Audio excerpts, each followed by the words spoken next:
right, everyone, welcome. I think we'll go ahead and get started. It is 5 minutes after 4. Welcome to this afternoon session of day 2 of the Teach for LA virtual workshop series for spring of 2025. My name is Dr. Marini Smith. I am a full-time faculty member at West Los Angeles College in Culver City. I teach both child development and teacher education classes, and I'm so happy and excited that we can bring Teach for LA to you once again. I think this is year 6 or 7. We've been doing it for a few years, and it just keeps getting better and better. And again, thank you for being here. We will be distributing certificates to the participants after the session. I think it will probably take a couple of days to get those sent out digitally, so check your emails. And then also the recordings from all of the sessions, whether you are able to attend them or not, will be available on the Teach LARC YouTube page. So make sure you check those out, because you can go back to these sessions, you can use them for professional development and for your own personal growth. So that's really exciting to be able to have all of these wonderful presentations at your fingertips. So I wanted to introduce our presenter for this session, Venusia Jemere. She was one of my education students and took a few of my education classes. She's an amazing student, extremely diligent and intelligent and dedicated, and very inspiring to me. I wish that I was as focused as she was when I was at the stage in my educational journey. So she is an inspiration to me, and you will find out more reasons why she is an inspiration as she shares her journey on applying and transferring to universities as a first-generation immigrant student. So I'm going to hand it over to Venusia. I will help her moderate this session, helping field any questions, monitoring the chat, etc. If you have questions or comments, feel free to put them in the chat, or you can use your raise your hand feature on Zoom, and then we can address your questions that way as well. So thank you again so much for being here. Without further ado, Ms. Jemere. Okay, thank you so much for that, Dr. Smith. I'll just get started by sharing my screen, and I can start with my presentation. Okay. Are you able to see my screen? It's loading. It's not quite there yet, but it's going to pop up in a second, I think. Okay. Not quite yet. Maybe select screen share one more time. Sometimes there's a delay. Just make sure you selected the right tab that you want to share, because it's saying that you've started screen. There we go. Perfect. Okay. Okay, so I'm just calling it Clearing the Path, University Application Insights for First-Timers and Immigrant Students. So for the outline, I just first wanted to get an introduction about me and my background with education and kind of why I wanted to present about this. And then I'll talk a little bit about immigrant struggles that I know of, and then how counselors play into it, as well as just basic documentation that you need. And then end it off with some tips for professors, students, and counselors in helping them through this process. And so, firstly, my personal experience. So, I'm an Ethiopian immigrant. And so, both of my parents went to college, but they went to college in Ethiopia. And so, I also didn't have any older siblings that went to college here to kind of guide me through the application process. And how it works in Ethiopia is basically when you go to college there, college is college. There's not as much as prestige or names for top schools or selective schools or things like that. And so a good college basically gave you a good job. And so while education was really important there, the name of the college or where you go is not as important, or employers don't really look at it as much as they would here. And so because of that, I kind of had the same mindset. And since my parents, they also had a similar mindset in terms of that, it was great because there's less pressure, of course. But at the same time, I wasn't really aware of opportunities that certain schools could give me or that others couldn't. And so I went into it going a little bit blind. And so, first, I just want to talk about how I feel like America understands education. And so, firstly, when it comes to school name and prestige and things like that. So, compared to Ethiopia, here, that there are many opportunities that certain students might get because that school has a lot of money attached to it, or the name is really big, or for whatever reason that they'll have more resources than others do. So it's not necessarily just, any school is like perfect for you. And there's also certain schools that specialize in specific fields. So that could be something that a student could look into. But because I didn't know that any of this would be important, it's not necessarily something that I initially looked into.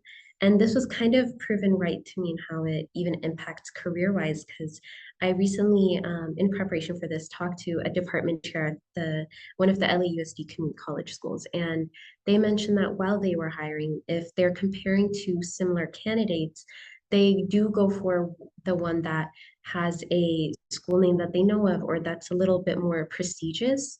And so it does make an impact when it comes to even hiring. When two candidates might have the same exact background and things like that, if one just went to a specific school, it could help them in even getting the job as faculty or as another type of employee at the school.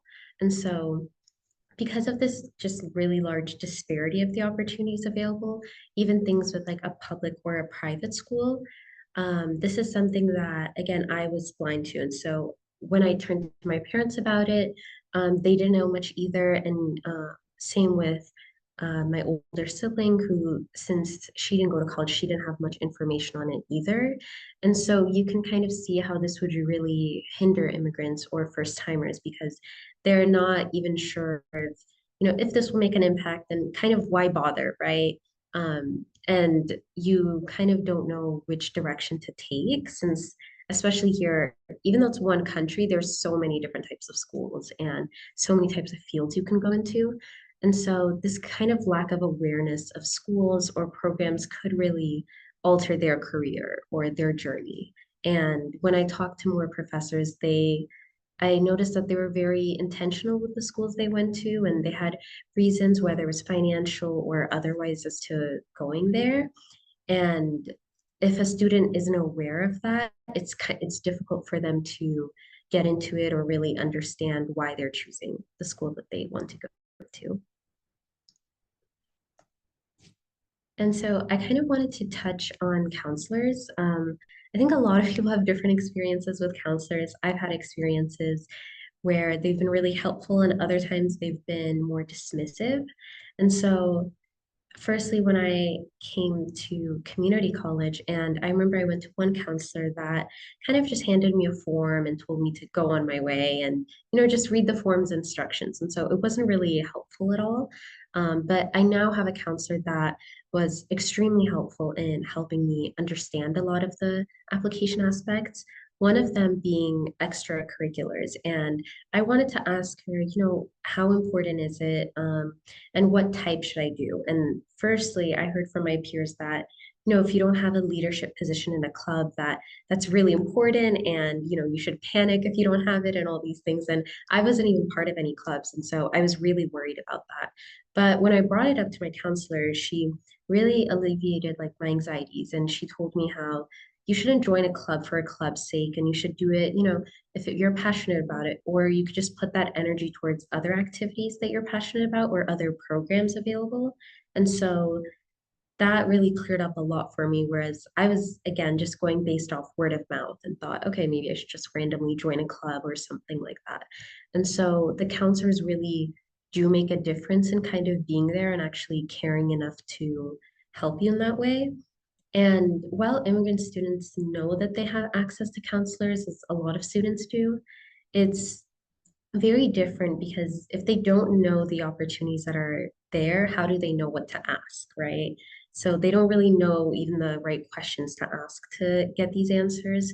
And on top of that, I think there's a big stigma that's still very much around where if a student has an accent or they're not fully fluent in English yet, counselors don't really suggest these opportunities or programs to them, right? Because it's kind of seen as oh, they're less educationally inclined automatically, or they're just less equipped, so they shouldn't bother with applying to certain schools or programs that are available. And so I think it's kind of on the counselor and on the student to kind of be there and meet each other halfway. And I think it's important for the counselors to also confront certain biases they might have and ask why they suggest certain things to one student but not to the other, and whether it's based off merit or whether it's necessarily based off assumptions of whether they can do it or whether it's right for them. And so I think that's also a really big aspect that plays into it. Next is financial aid.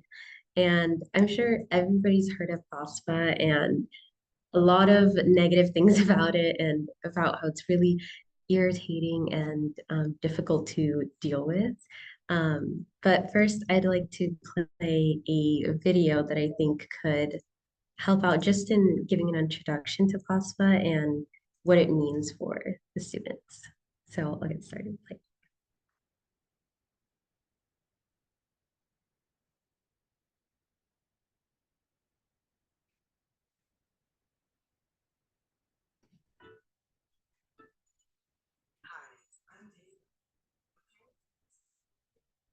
Or questions to help you on your financial aid journey.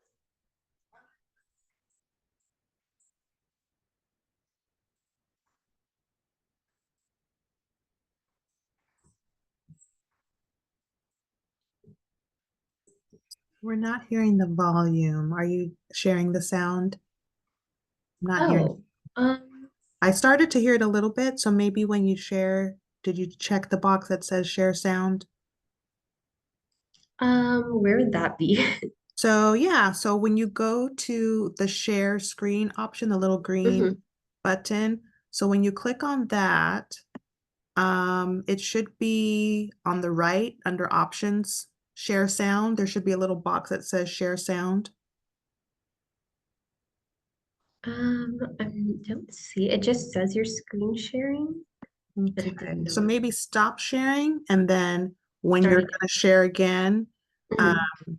when you click share screen, look on the right for a little box that you Okay. can check off that says share sound. And Okay. also, Let I me didn't try. know on the previous slide if you wanted folks to put in the chat their experience with a counselor. Maybe they can do that while you're doing the sharing. Oh yeah, that sounds good. So Venusia made some really, really good points on the last slide about the importance of a counselor. And it really does make a difference having that relationship with a counselor. You can have lots of experiences. They can be positive, negative, and everything in between. So if you can, put in the chat your experiences with counselors in your college. What have those experiences been like? What has, you know, have they given you good advice? Have they been accessible? I know sometimes students have a hard time even accessing the counselors. My experience when I was a community college student at Santa Monica College way, way back when the dinosaurs roamed the earth, I remember that a counselor was not a given. You had to kind of seek out a counselor. You weren't necessarily assigned one or they didn't come to you. So you had to have the initiative, you had to take the initiative to find a counselor. And so for me, unfortunately, I was kind of left to my own devices, so to speak, and I was looking into classes that I thought were interesting. I didn't even know about an IGETC until my second year at a community college. Now, I don't know how that happened, but Mhm. it did. And so I ended up being there for 3 years, and I didn't know until the second year. A friend of mine told me, "Oh, you need to go see Mr. Dobbs. Mr. Dobbs is the bomb counselor. He's going to help you." He was the counselor that was kind of known to be the counselor that helped all of the Black students. And so, um, sure enough, and they called it the Black Box. He had a bungalow in the back of the campus. Now, what does that say? He had a bungalow on the back of the campus, and that's where all the African American and students of color went. And he laid it out and said, "These are the classes you need to take." And I'm thinking, oh my gosh, I've been here for this long and I didn't know. I was just taking, fashion design. I was taking these random classes and it made a difference. So it did prolong my time, but having a counselor finally, when I happened to hear about it from a friend of mine, put me on the right track. So just curious, what have been some of your experiences with counselors. So if you can just go ahead and put them in the chat, that would be awesome. So we'll give a moment or two before we start the video. Sometimes we need a little bit of think time.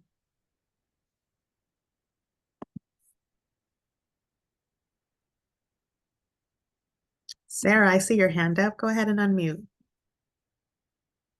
Hi, everyone. My name is Sarah Turcios. I'm still currently a college student here at Rio Hondo, trying to work to be a teacher, future teacher here. But as a personal experience, I'm not a traditional student. I'm a adult re-entering college after 20 years. So I'm the For first you. one in my family going to school. So I understand the struggles. I understand not having the funds and things like that. And not having the guidance to what to do, where to go. I feel that we need to be more vocal in asking for information for ourselves. And what has helped me is that I'm a little nosy, so I'll step in every office and be like, "What you do?" You know? That's a great And That on a idea. shirt. What you Yeah, do? exactly. what you do, what can you help me with? And I think that's what's helped me get to the right people in the right hands to guide me, because I had no clue what an agetsi was. I had no clue that what kind of teacher classes I needed to take. So I finished my general ed before I even started on my career path. So I feel that once I got the courage to ask questions, to step into the offices, and to advocate for myself was when I started getting to the right path. So that's just a personal recommendation. Don't be scared of talking, because the more you talk, someone's going to listen. Yeah. I think a lot of it is about taking the initiative to like ask those questions. So I definitely agree with that. Yeah, that's super helpful, Sarah. And I think part of it is not knowing. I think Venusia touched on that, not knowing what you don't know. So I didn't even know about counselors and going to a counselor and how do I set up with a counselor. So that's a problem, first of all, that wasn't made clear. But also, you know, Sarah, you talked about advocating for yourself. You had the confidence, you had, you know, you said you're nosy, and that's a great attribute to have. But then you might have students who are shy or hesitant. And Venusia mentioned that sometimes there are microaggressions against students because of their accent or maybe a perceived disability or whatever the case may be. And so sometimes those students internalize those labels and then they might feel like, you know, it's not a good thing to go seek a counselor, or maybe they're not proud of their grades, or they don't want to show that they're unsure of their paths. They're worried about talking Right. to a counselor. So Yeah. being able to push past those uncertainties, despite whatever your internal struggle might be, is really important, but it's so hard for a Yeah. lot of students. No, and I completely agree, because I fall under that imposter syndrome where I'm like, Mhm. I don't belong here. Everybody's like my kid's Absolutely. age. And so we all go through something like that. I from what I'm hearing and from other peers that I have, when we start talking, it's like, oh, I went through this situation, I went through that situation. And I think it's more word of mouth to get this information. But also someone in my path told me, remember, there's more people behind you. Hold that door open, kick it Mm. open to make sure someone else gets through. Because what you know, they might not know. And if you give that information, those programs continue. And without students going to them, those programs get canceled out. Mm-hmm. That's a great point, Sarah, because of the, you know, it's a supply and demand situation, right? If students are not utilizing services, you know, there's a whole process that a college has to go through. It's called faculty prioritization. It's FPIP. I don't remember what the whole acronym stands for, but a department or division has to basically show justification why they need to fill a position. And it's a long process. It might take a year. If you say we need a counselor, it might take a year to fill that position. And so you have to show justification. And if there's not utilization for all of the various reasons that we're talking about, and students aren't going to the counselors, then, you know, you might not get that that position filled. And imposter syndrome is very, very real and very, very palpable, and it can be a huge barrier. And I wanted to tie in what Sharon wrote in the chat. Sharon made some really great points. I work at Long Beach City College, and we have too few counselors for the number of students at the college. And it is still on the students to seek out counseling. We have student success coaches who are supposed to fill the void, but their lack of training is concerning since students often mistake them for full counselors. So that, lots of issues there, not having enough staff, and then having staff, but them not being adequately trained. I know that, as faculty, sometimes students come to us for questions that counselors should be answering. And sometimes we have to say, I'll answer to the best of my ability, but I'm not a counselor. And then sometimes counselors might give inaccurate information. So there needs to be a lot more collaboration and communication between faculty and counseling. And I also would suggest for all campuses to have some sort of onboarding class or something, an in-service, something that's mandatory for students where they're connected with a counselor, or they're being told what the counseling process is like to obtain a counselor. Because for someone like me and Venusia and lots of other students, the counselor or the lack thereof can be a huge factor in your path. It can be a huge factor on how long you're staying at the college. I mean, it's really pretty important. So yeah, thank you.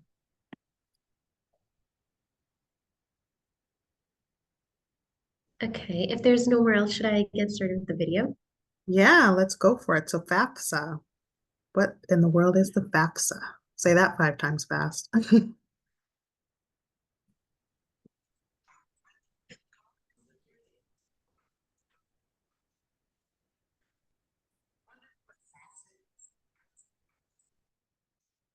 Let's see. There is something going on with the sound. Don't worry about it. I can cue it up. Okay, perfect. Thank you. Thanks, It's Nicole. working now or not yet? No, the sound, it's kind of like it's faint and it's lagging, but Nicole's gonna cue it up for us. Hi, It might I'm just be the Taylor, reception. a college counselor here to answer your questions and help you on your financial Can I aid stop journey. sharing? Wondering what Is she on FAFSA there? is and why it's important? The free Nicole, do you want application to for share it on federal your end? student Should aid, Venusia stop known as sharing? the FAFSA form, is She might not be able to answer. Yeah, go ahead and stop sharing, Venusia, Okay. for a moment. Thanks. Thanks for your patience, everyone. Marini, just give me a thumbs up if you can hear it. Okay. Hi, I'm Taylor, a college counselor here to answer your questions and help you on your financial aid journey. Wondering what FAFSA is and why it's important? The free application for federal student aid, known as the FAFSA form, is the application that students complete each year to receive student aid for college or career school. It's important that you fill out the FAFSA form too if you want to receive financial aid. The FAFSA form has a series of questions for you to answer, and it takes most people less than an hour to complete the form. The information you provide will be used to determine your eligibility for federal student aid, and many states will use your information to determine eligibility for state financial aid. This financial aid may include grants, scholarships, work-study funds, and student loans. When you complete the FAFSA form online, you can pick up to 20 schools to receive your information. Those schools will use the information to calculate how much student aid to offer you. Each school will send you an aid offer that details the types and amounts of aid available to you. Financial aid can help you and your family afford college or career school. Submit your FAFSA form to access the largest source of financial aid, federal student aid, as well as financial aid from your school and state. Make sure that you complete the form for every year you plan to attend school. You should submit it as early as possible on or after the day the form launches to meet state, school, and federal deadlines, and to be eligible for as much aid as possible. If you have more questions about the FAFSA process, visit studentaid.gov.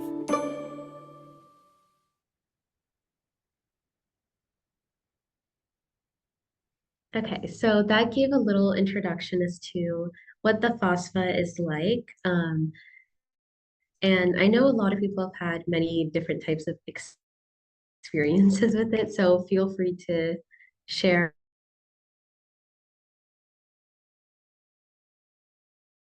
any of that in the chat if you'd like. Jay.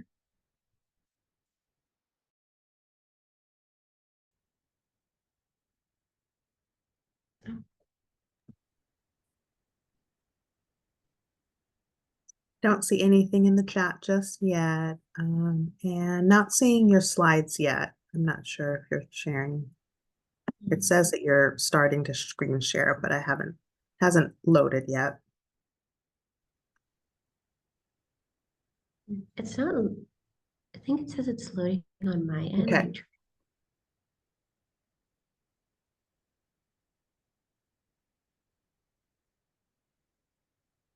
Okay. Okay, I see a couple things in the chat. If you want me to go ahead and share that, Venusia. Yeah, sure, go ahead. Rolando wrote, you have been very informative and are answering my questions before I even knew I had that question. Well, that's great to hear, Rolando. And then Adriana wrote, creating an account for my parents was difficult when the new FAFSA update came up. It was stressful to me as a student from a mixed status family. Yeah, I think there's just a very general frustration with receiving financial aid. And so while a lot of people are very familiar with the FOSFA, the one I wanted to kind of talk about today was this thing called a CSS profile. And so I believe this is somewhat relatively new because as I was discussing with different professors who did go to private schools for their degrees, none of them mentioned completing this and they haven't even heard of it themselves. And so a CSS profile is basically like the FOSFA, but it's much, much longer and much more tedious, I would say. And it determines how much money you receive from the school specifically. So this is outside of state or like federal aid in general. And in order to find out about this, there's basically nobody to tell you it exists. So I didn't have counselors tell me about it. I didn't even have the school email me about it. And so the only way that I found out is actually I was just looking through an application portal. And as I was poking around at the different buttons, I saw that there's this thing called a CSS profile. And so that's the only way I was able to find out about it, which is definitely a big problem. And when it comes to the actual form, it asks you basically any information you can think of. So it asked about my future parents' income. It asked about unexpected income they might receive or lose. It asked about previous income they've lost. So any type of question you could imagine, they asked, which made it a really, really long process. And at the same time, there's a deadline for it.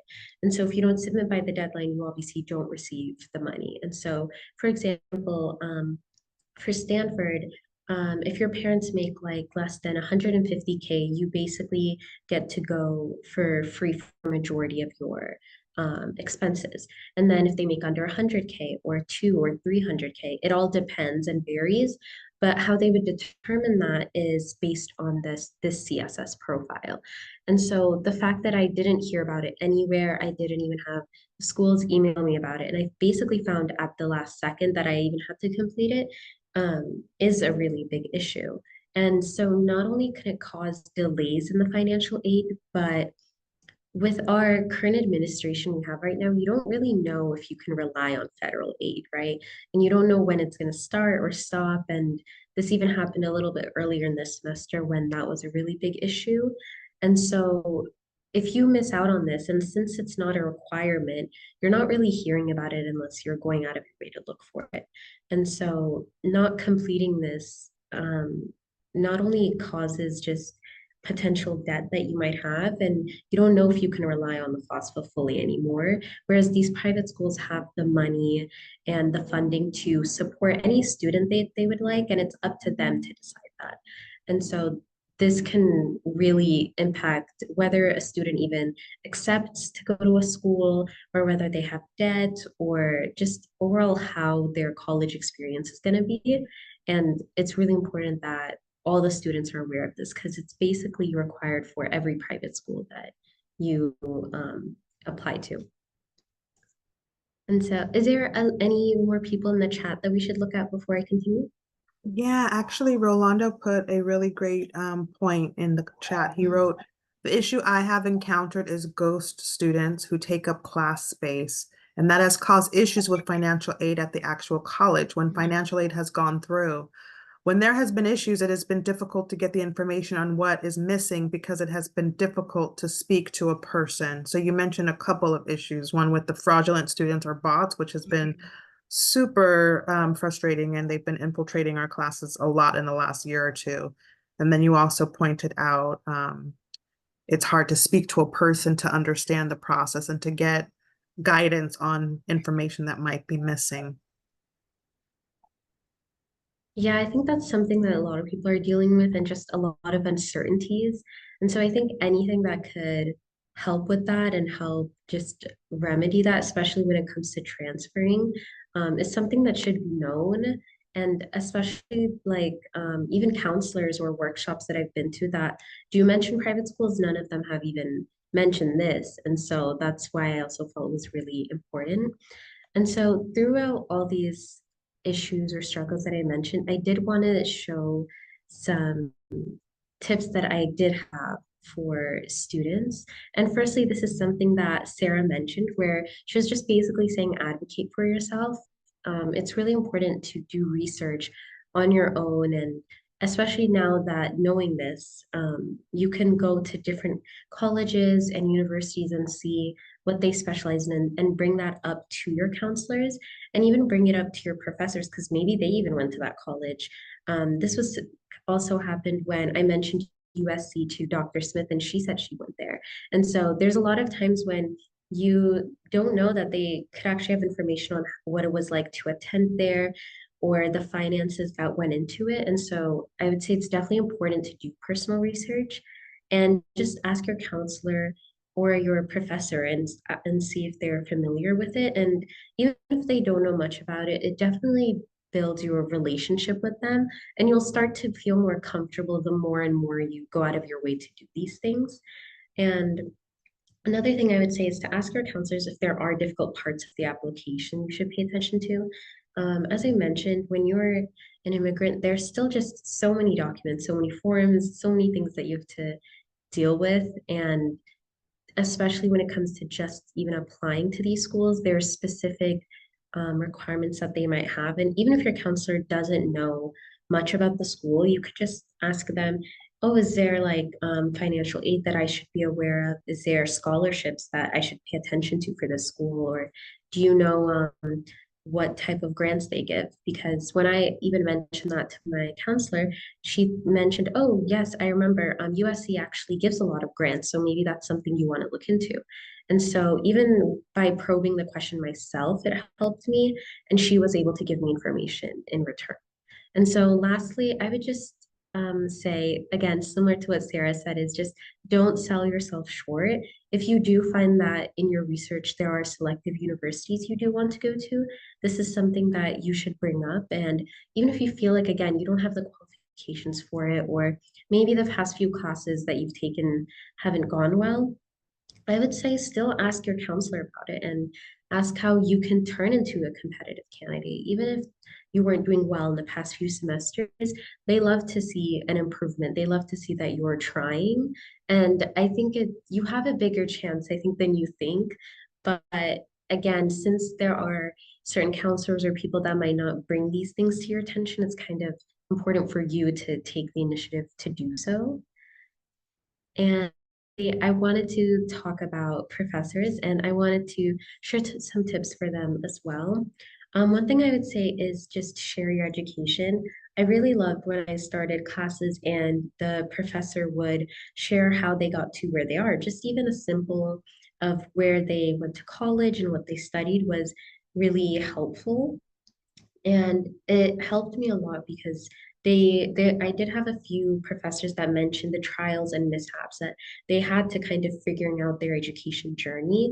And it really not just made me feel better, but made me see them as more human and more understand that education isn't a linear path and that you can try again if something doesn't work, or and just kind of see that they all ended up in successful places, and these are all the professors that I still remember to this day because of this personal connection that they were able to build.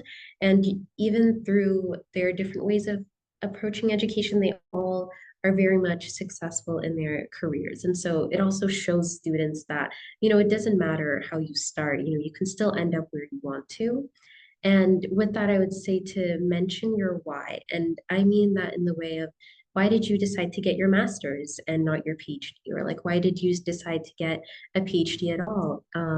One instance that I had is where I was talking to a professor and they mentioned they got an EDD but not a PhD. So I did not know what an EDD was, but that introduced it to me for the first time. And it made me also reconsider my career path. I was like, okay, maybe I want a doctorate of education, but not a PhD, or maybe I still want to pursue a PhD and things like that. And so as I got talking to different types of professors, it really helped me understand why they made their choices and how it kind of relates to my path and if I may have to make those choices, depending on family life they might have had or finances or anything like that.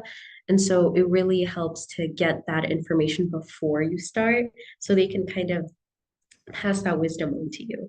And so lastly, I would just say for professors is to encourage your students to reach out to you if they had any questions and just show that you're open to listening and open to discuss. This, I think, especially takes away the fear some students have had because I've talked to some of my peers and they mentioned that they're scared to talk to certain professors or they might seem intimidating to them. So just by mentioning, this is my path and this is a little bit of why I decided to do it, and if you have questions you can reach out to me or we can talk about it.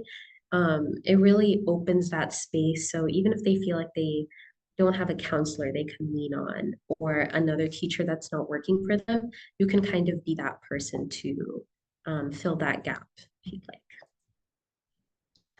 And lastly, I just wanted to share some tips for counselors. And understandably, counselors don't have all the information for every single school.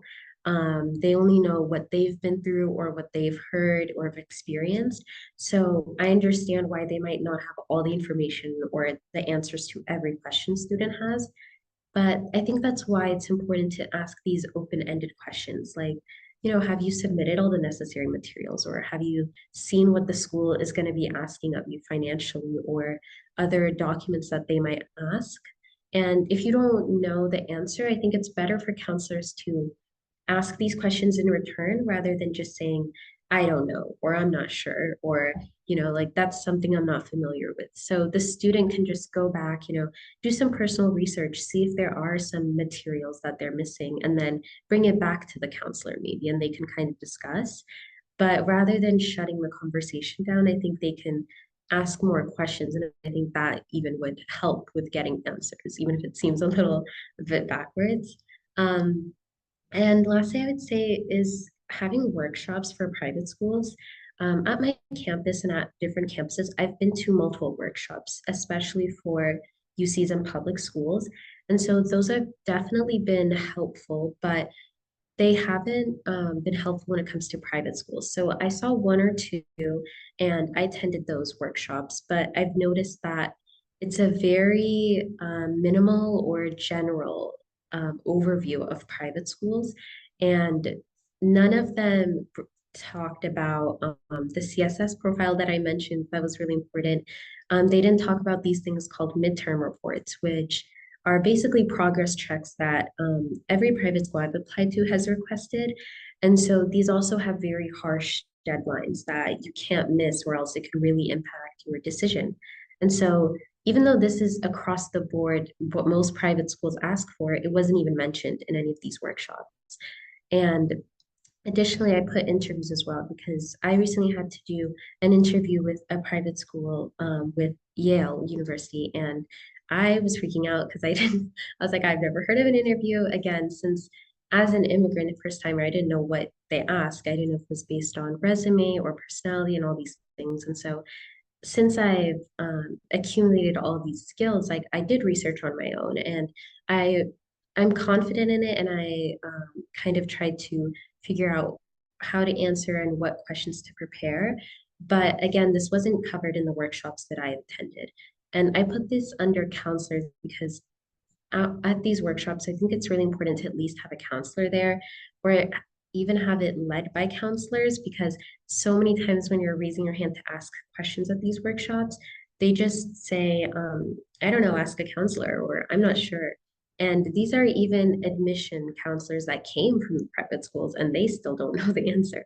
And so it's a lot of guessing and a lot of just just a lot of gaps that really stop students.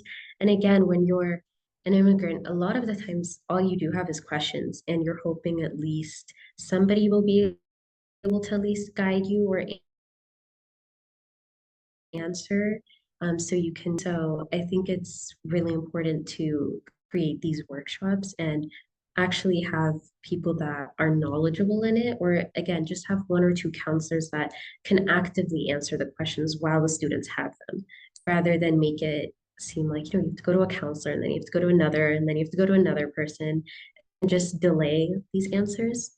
And so those are all the tips I have. And so I kind of wanted to end it by saying that even though there are a lot of struggles in this, it definitely worked out, and it's definitely something that you can do on your own, or it could really help you out. And so it's through all of these tips that I mentioned that I was able to, I believe, get these acceptances and even Wow. wait for more potential ones. And so I think this is something that's very possible for any immigrant student or any first timer. It's just about, knowing that one, you can do it, and that there are resources. And so I'm hoping that these tips helped everybody out and showed them that it's definitely possible to do so.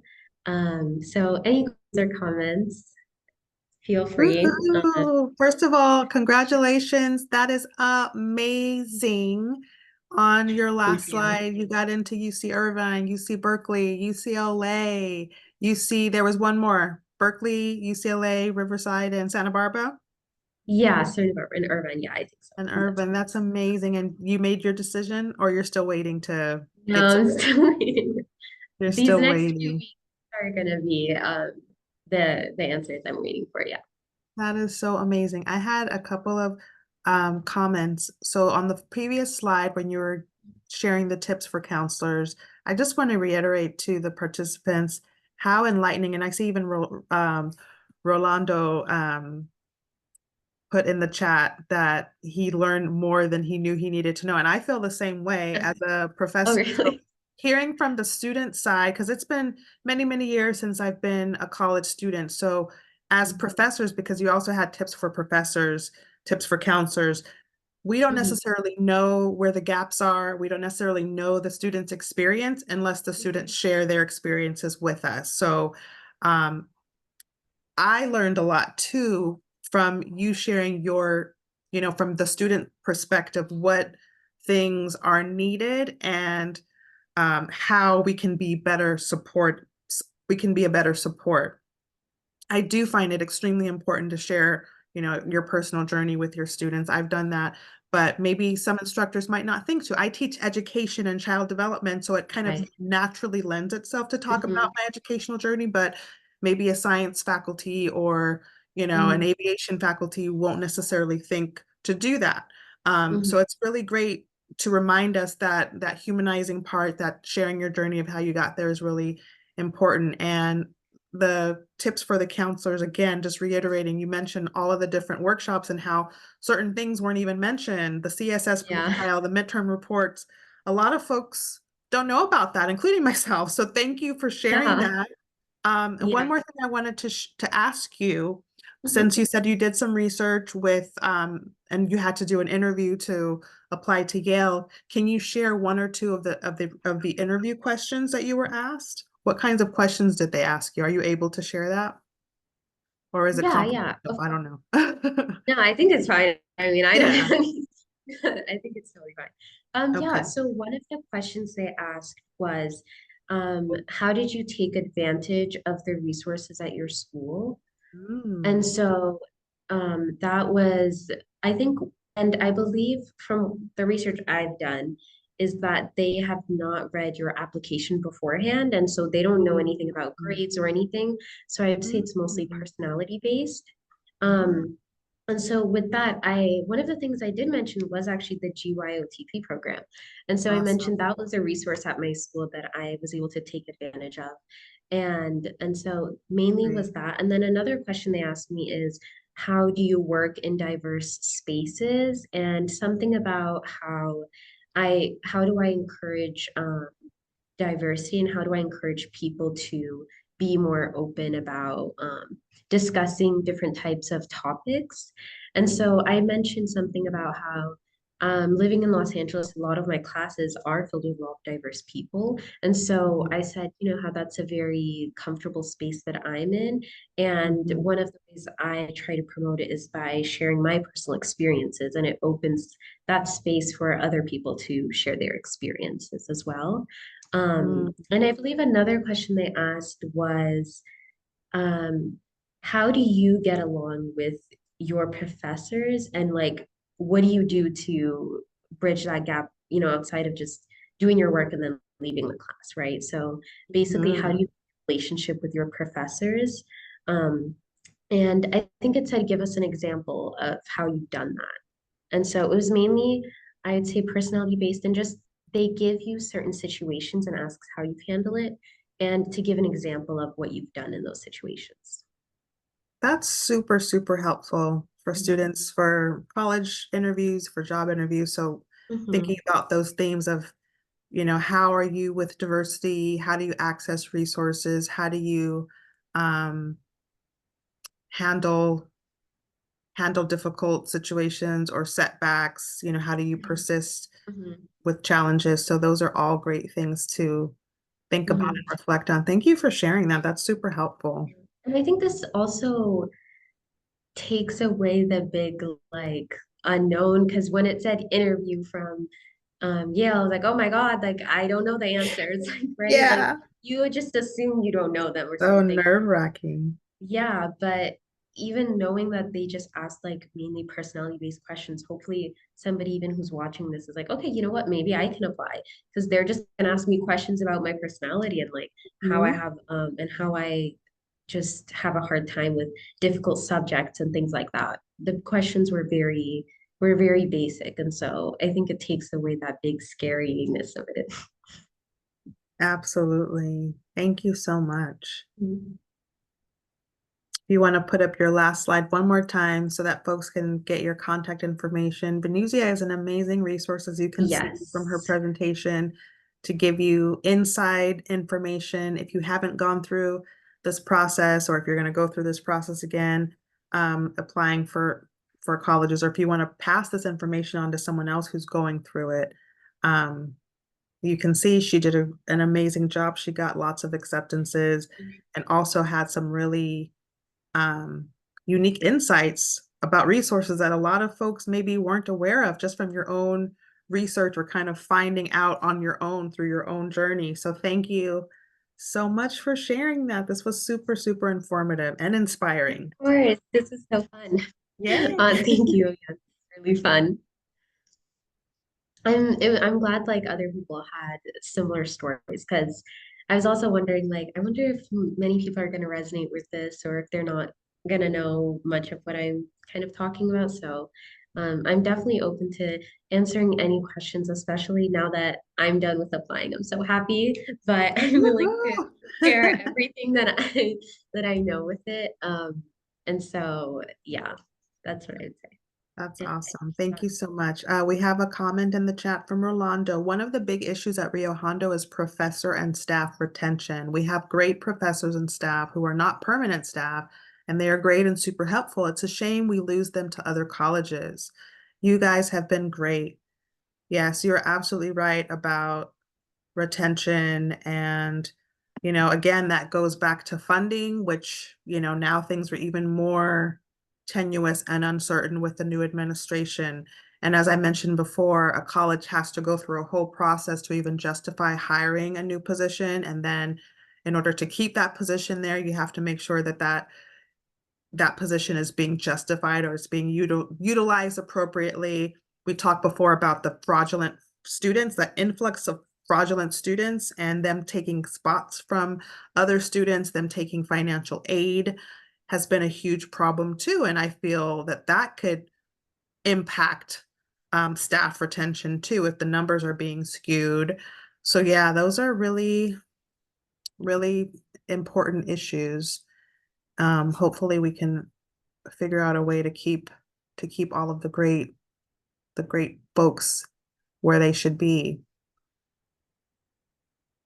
Any other comments or questions?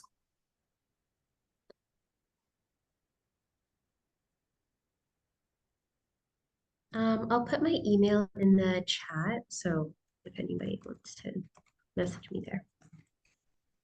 Wonderful. Adriana asked, I was wondering, how does financial aid work for graduate school? I have heard that students are expected to pay out of pocket for the duration of their time, but is this a misconception?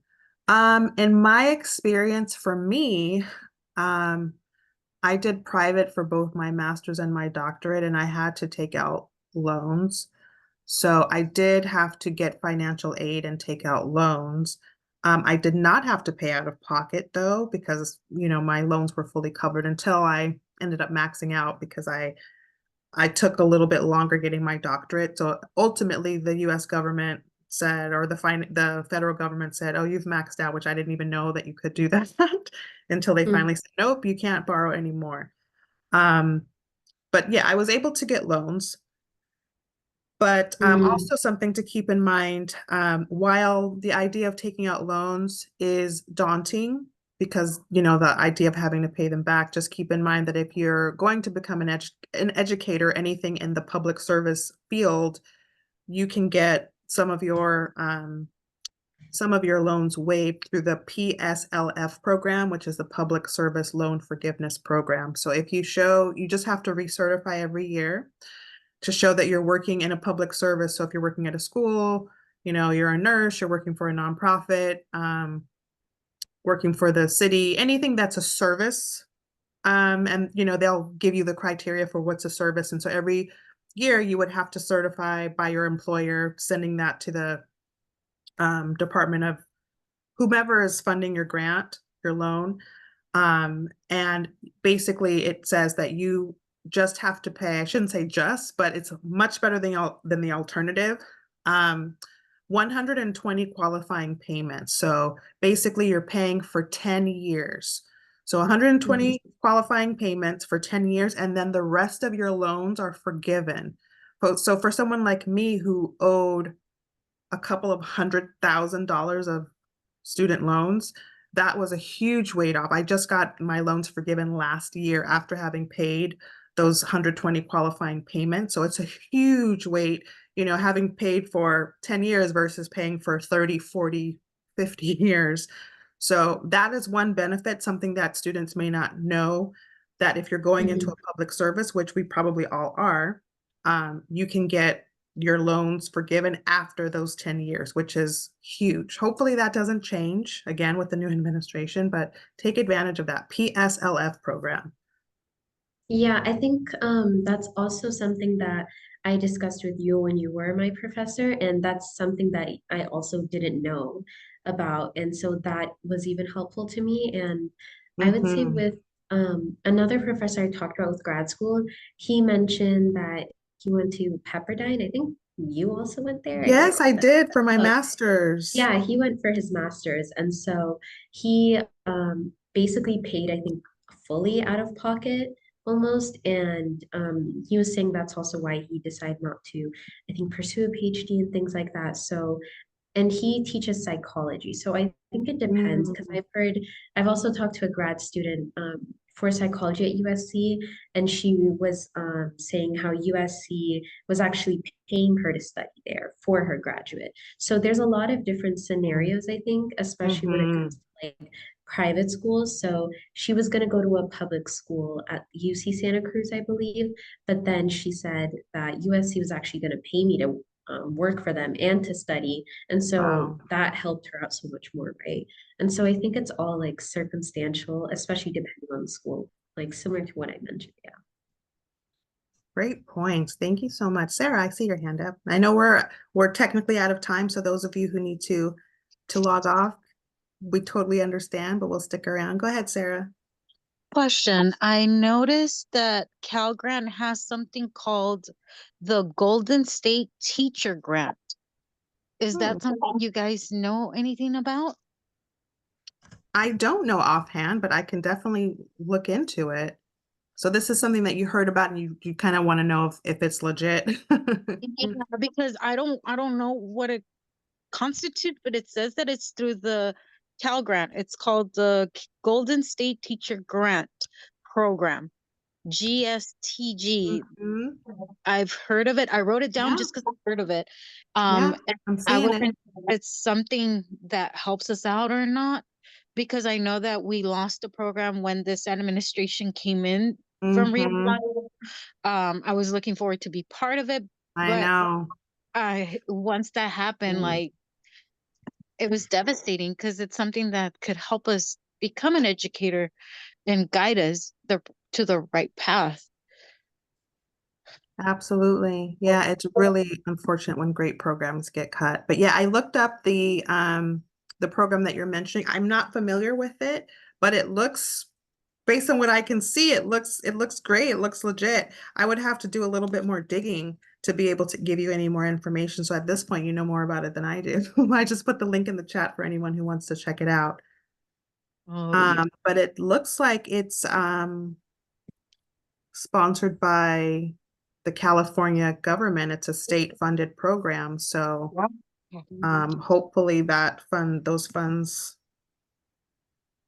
remain intact. I hope so. Yeah. There's It so much might be. uncertainty right now. Yes, I know a lot of things are in flux right now, and a lot of things are kind of in limbo and uncertain.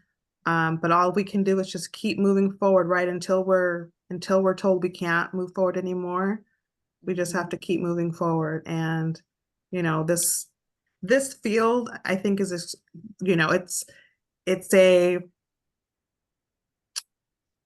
it is such a call to action. It's such a gift to be able to work in the field of education with despite all of the challenges and hardships. And so I think that you all are the future. You all are the voices of tomorrow. You all are the change agents and who can shift legislation and really, really change the face of our society and our community with your work. So we thank you. Yeah, like Dory said, just keep swimming. Yes, yes.